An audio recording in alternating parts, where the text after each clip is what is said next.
ತೆನಾಲಿ ರಾಮಕೃಷ್ಣ ಮತ್ತು ಶ್ರೀಕೃಷ್ಣದೇವರಾಯ ಬುದ್ಧಿಯ ಚಮತ್ಕಾರ. ವಿಜಯನಗರ ಸಾಮ್ರಾಜ್ಯದ ರಾಜಧಾನಿಯಾದ ಹಂಪಿಯಲ್ಲಿ ಶ್ರೀಕೃಷ್ಣದೇವರಾಯನವರ ಚತುರ ಸಿಂಹಾಸನದಲ್ಲಿ ಅನೇಕ ವಿದ್ವಾಂಸರು, ಕವಿಗಳು ಸೇರಿದೊಂದು. ಅವರಲ್ಲಿ ಅತ್ಯಂತ ವಿಶಿಷ್ಟನಾಗಿ ತೆನಾಲಿ ರಾಮಕೃಷ್ಣನವರು ಖ್ಯಾತರಾಗಿದ್ದರು. ತೆನಾಲಿ ಒಬ್ಬ ಕಾವ್ಯಕರ್ತ, ಹಾಸ್ಯಕರ್ತ ಮತ್ತು ಬುದ್ಧಿವಂತಿಯ ಸಂಕೇತ. ಅವರ ಹೆಸರು ಕೇಳಿದರೆಯೇ ರಾಜನ ಮುಖದಲ್ಲಿ ನಗು ಬೀಳುತ್ತಿತ್ತು. ಆದರೆ ಒಂದು ದಿನ ಅರಸಿನಲ್ಲಿ ಒಂದು ಗಂಭೀರ ಸಮಸ್ಯೆ ಎದ್ದಿತ್ತು. ಒಂದು ಬಾರಿ ರಾಜನಿಗೆ ತನ್ನ ರಾಣಿಯೊಂದಿಗಿನ ಸಂಬಂಧದಲ್ಲಿ ಸಂದೇಹಗಳು ಮೂಡಿದವು. ಅರಮನೆಯಲ್ಲಿ ಒಬ್ಬ ಚತುರ ಸೇವಕನು ರಾಜನಿಗೆ ಗುಸುಗುಸೆಯಾಗಿ ಹೇಳಿದನು, ಮಹಾರಾಜ, ರಾಣಿಯು ರಹಸ್ಯವಾಗಿ ಬೇರೆಯೊಬ್ಬನೊಂದಿಗೆ ಸಂಪರ್ಕದಲ್ಲಿರುವುದು ನಿಜ. ನಾನು ನೋಡಿದ್ದೇನೆ. ಇದನ್ನು ಕೇಳಿ ರಾಜ ಒಳಗೊಂಡು ರಹಸ್ಯಾಂತರವಾಗಿ ತನಿಖೆ ಮಾಡಲು ನಿರ್ಧರಿಸಿದರು. ಆದರೆ ರಾಜನ ಹೃದಯದಲ್ಲಿ ದುಃಖ ಮತ್ತು ಕೋಪದ ಮಿಶ್ರಣವಿತ್ತು. ಅವರು ತಮ್ಮ ಅಷ್ಟಾವಧಾನಗಳಾದ ಅಲ್ಲಿಕೆ, ತಿಂಡುಲೆ, ರಾಮರಾಜ ಮತ್ತು ತೆನಾಲಿಯನ್ನು ಕರೆದು, ಇದು ನಿಜವೇ?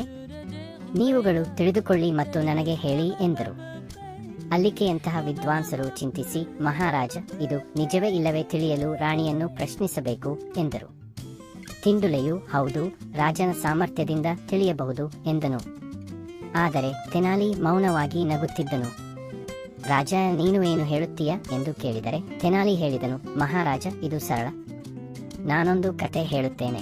ಒಂದು ಊರಲ್ಲಿ ಒಬ್ಬ ರೈತನಿಗೆ ತನ್ನ ಹೆಂಡತಿಯ ಮೇಲೆ ಸಂದೇಹ. ಅವನು ಒಬ್ಬ ಮಂತ್ರಿಗಳನ್ನು ಕರೆದು, ಇವಳು ನಿಜವಾಗಿ ನಿಷ್ಕಳಂಕಳೆ ಇಲ್ಲವೇ ತಿಳಿಸು ಎಂದನು. ಮಂತ್ರಿ ಒಂದು ಚಿನ್ನದ ಗಂಟನನ್ನು ತಂದು ರೈತನ ಹೆಂಡತಿಯ ಮುಂದೆ ಇಟ್ಟನು.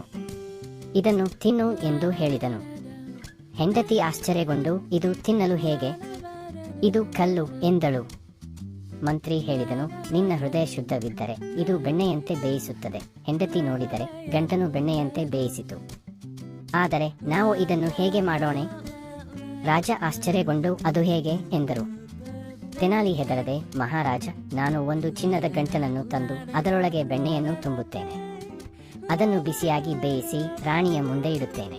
ಆಗ ಗಂಟನು ಬೆಣ್ಣೆಯಂತೆ ಬೇಯಿಸುತ್ತದೆ. ಇದರ ಅರ್ಥ, ರಾಣಿಯ ಹೃದಯ ಶುದ್ಧವಿದ್ದರೆ ಅವಳು ಅದನ್ನು ತಿನ್ನುತ್ತಾಳೆ ಎಂದು ಭಾವಿಸುತ್ತಾಳೆ.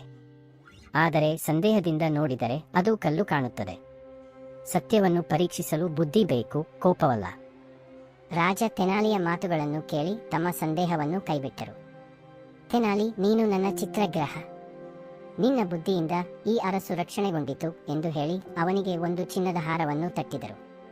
ಆ ದಿನದಿಂದ ರಾಜನ ಮತ್ತು ತೆನಾಲಿಯ ನಡುವೆ ನಂಬಿಕೆಯ ಬಂಧನ ಇನ್ನಷ್ಟು ಬಲಪಡಿಸಿತು. ಆದರೆ ಇದು ಒಂದು ಮಾತ್ರ ಕತೆ. ಮತ್ತೊಂದು ಬಾರಿ ಅರಸಿನಲ್ಲಿ ಒಬ್ಬ ಬ್ರಾಹ್ಮಣನು ಬಂದು, ರಾಜನೇ, ನನಗೆ ಒಂದು ಗುಂಡಿಗೆ ಜಮೀನು ಕೊಡಿ ಎಂದನು. ರಾಜ, ಏಕೆ ಎಂದರೆ, ಬ್ರಾಹ್ಮಣ, ನಾನು ದೇವರಿಗೆ ಪೂಜೆ ಮಾಡುತ್ತೇನೆ ಎಂದನು. ತೆನಾಲಿ ಕೇಳಿ, ಅಯ್ಯ, ನೀನು ದೇವರಿಗೆ ಪೂಜೆ ಮಾಡುವುದು ಒಳ್ಳೆಯದು. ಆದರೆ ನೀನು ಗುಂಡಿಗೆ ಜಮೀನು ಕೇಳುತ್ತೀಯಾ? ಒಂದು ಕತೆ ಹೇಳುತ್ತೇನೆ. ಒಂದು ಬಾರಿ ದೇವರು ಒಬ್ಬ ಬಡವನನ್ನು ಕಂಡು, ನೀನು ನನಗೆ ಪೂಜೆ ಮಾಡು, ನಾನು ನಿನಗೆ ಧನ ನೀಡುತ್ತೇನೆ ಎಂದರು. ಬಡವನು ಹೌದು ಎಂದನು. ಆದರೆ ದೇವರು ಹೇಳಿದರು, ನೀನು ನನ್ನನ್ನು ಪೂಜಿಸುವ ಮೊದಲು ನಿನ್ನ ಹೃದಯದಲ್ಲಿ ನಾನು ಇದ್ದೇನೆಯೇ ತೋರಿಸು. ಬಡವನು ಚಿಂತಿಸಿ, ನಾನು ನಿಮ್ಮನ್ನು ಪೂಜಿಸುತ್ತೇನೆ, ಆದರೆ ಧನಕ್ಕಾಗಿ ಅಲ್ಲ ಎಂದನು. ದೇವರು ಸಂತೋಷಗೊಂಡು ಅವನಿಗೆ ಎಲ್ಲಾ ಧನವನ್ನು ಕೊಟ್ಟರು. ಬ್ರಾಹ್ಮಣ ಆಶ್ಚರ್ಯಗೊಂಡು, ಅದರಲ್ಲಿ ನನ್ನ ಸಮಸ್ಯೆಗೆ ಏನು ಎಂದನು. ತೆನಾಲಿ ನಗುತ್ತಾ, ಅಯ್ಯ, ನೀನು ದೇವರಿಗೆ ಪೂಜೆ ಮಾಡುವುದು ಧನಕ್ಕಾಗಿಯೇ. ಆದ್ದರಿಂದ ದೇವರು ನಿನಗೆ ಜಮೀನು ಕೊಡುವುದಿಲ್ಲ, ಮೊದಲು ಹೃದಯ ಶುದ್ಧಗೊಳಿಸು ಎಂದನು. ರಾಜ ತೆನಾಲಿಯ ಮಾತನ್ನು ಮೆಚ್ಚಿ ಬ್ರಾಹ್ಮಣನಿಗೆ ಸಣ್ಣ ಜಮೀನನ್ನು ಕೊಟ್ಟರು. ಆದರೆ ತೆನಾಲಿಯನ್ನು ಮತ್ತೊಮ್ಮೆ ಪ್ರಶಂಸಿಸಿದರು. ತೆನಾಲಿಯಂತಹ ವ್ಯಕ್ತಿಯು ಅರಸಿನಲ್ಲಿ ಕೇವಲ ಹಾಸ್ಯಕರ್ತನಲ್ಲ, ಬುದ್ಧಿಯ ದೀಪವಾಗಿದ್ದನು. ಅವನ ಕಥೆಗಳು, ಚಾಟುಗಳು ಇಂದಿಗೂ ಜನಪ್ರಿಯ. ಶ್ರೀಕೃಷ್ಣದೇವರಾಯನಂತಹ ರಾಜನು ತೆನಾಲಿಯಂತಹ ಸಹಯೋಗಿಯನ್ನು ಹೊಂದಿದ್ದು ಅವರ ರಾಜ್ಯದ ಮಹತ್ವವನ್ನು ಹೆಚ್ಚಿಸಿತು. ಇಂತಹ ಕಥೆಗಳು ನಮಗೆ ಬುದ್ಧಿ ಮತ್ತು ನೈತಿಕತೆಯ ಪಾಠವನ್ನು ಕಲಿಸುತ್ತವೆ.